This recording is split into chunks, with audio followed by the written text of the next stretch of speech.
Hello everyone, I Kuldeep welcome you all to today's session on 20 GK question specifically curated from the Hindu as well as the Indian Express. But students पहले news analysis देखिएगा, फिर इन questions को करिए. Easy question से आप easily कर पाएंगे provided आपने आज का न्यूज एनालिसिस देखा है.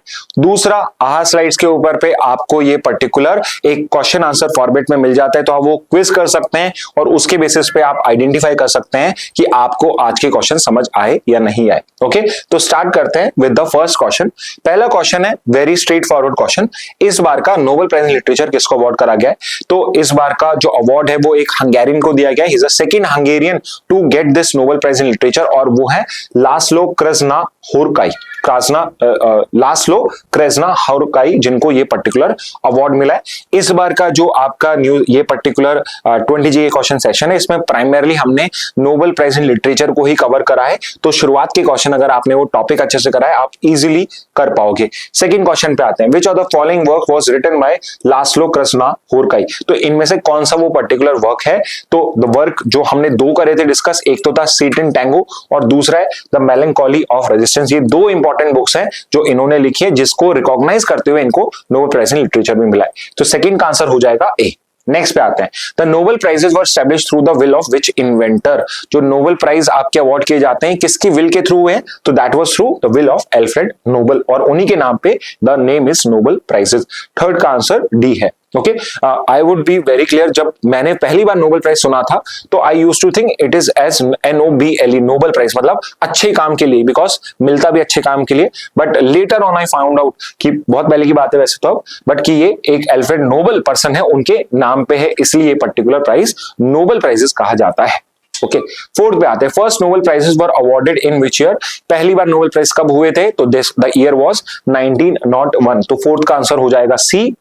नेक्स्ट पे आते हैं. Headquarter of Swedish academy which awards the Nobel prize in literature is located in which city? तो किस सिटी में? ये क्वेश्चन मैंने आपसे वहां भी पूछा था. तो स्टॉकहोम स्वीडन के अंदर में ये पर्टिकुलर आपका स्वीडिश अकेडमी है जो नोबेल प्राइज को अवार्ड करता है. तो फिफ्थ का आंसर है ए.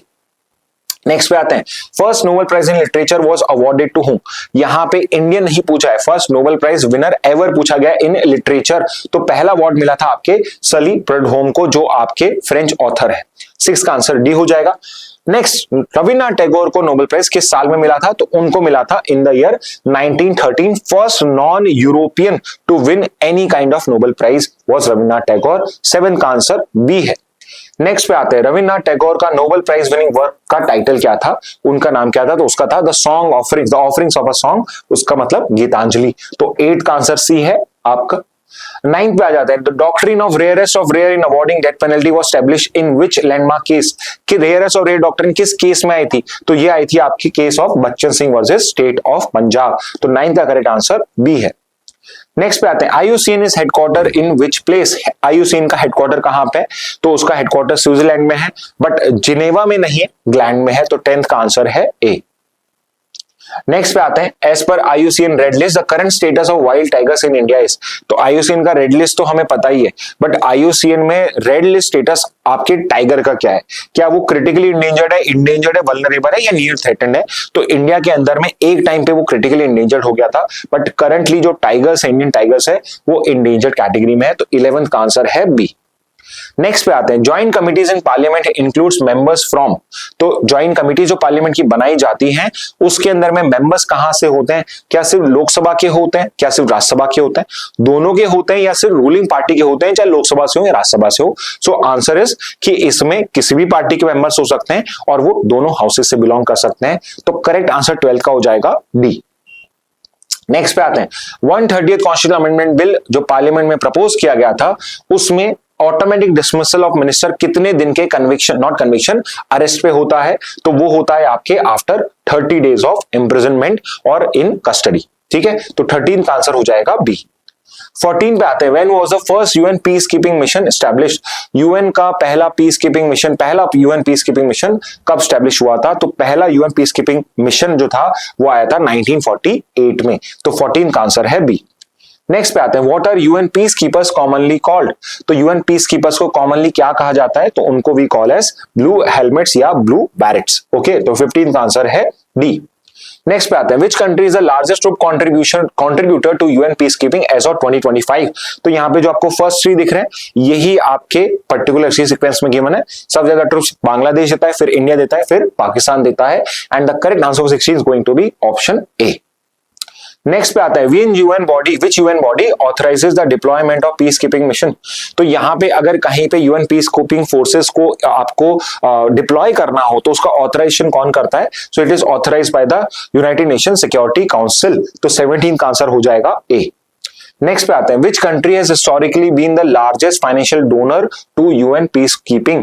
तो यहाँ पे सबसे ज्यादा डोनेशन या फंडिंग कौन देता है यूएन पीस कीपिंग फोर्सेस के लिए? So it was United states, और अब वो यहाँ से विड्रॉ कर रहा है, तो पॉसिबली नेक्स्ट जो इन लाइन है वो चाइना हो जाएगा।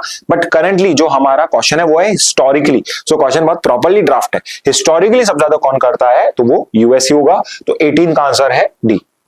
19 पे आते हैं, what type of surrogacy is permitted under Indian law. कौन से टाइप की सरोगेसी अलाउड इंडिया में? तो इंडिया के अंदर में after your 2021 surrogacy regulation act, India के अंदर में सिर्फ अल्ट्रुइस्टिक सरोगेसी ही अलाउड है, विच मींस करेक्ट आंसर 19 का हो जाएगा बी।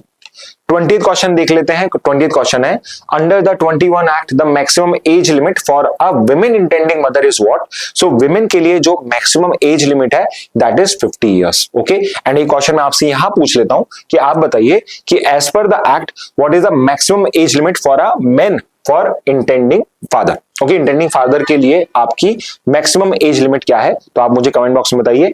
विमेन के लिए तो है 50 इयर्स। ओके, फाइनली एक एक्स्ट्रा क्वेश्चन और ले लेते हैं, which is under the surrogacy regulation act how many times can a women act as a surrogate. एक पर्टिकुलर वुमेन जो अपना वूम यहाँ पे दे रही है वो एक पर्टिकुलर लाइफ टाइम में कितनी बार सरोगेसी के लिए एक नॉट इंटेंडिंग बट एक सरोगेट मदर बन सकती है? तो उसका answer is very clear, it is only once in a lifetime. तो आपका जो पर्टिकुलर लॉ है वो क्लियर है कि यहाँ पे कोई कमर्शियली सरोगेसी को यूज करना स्टार्ट ना कर दे, इसलिए every particular mother is allowed to be a surrogate only once in her lifetime. Okay, तो 21st का आंसर हो जाएगा ए।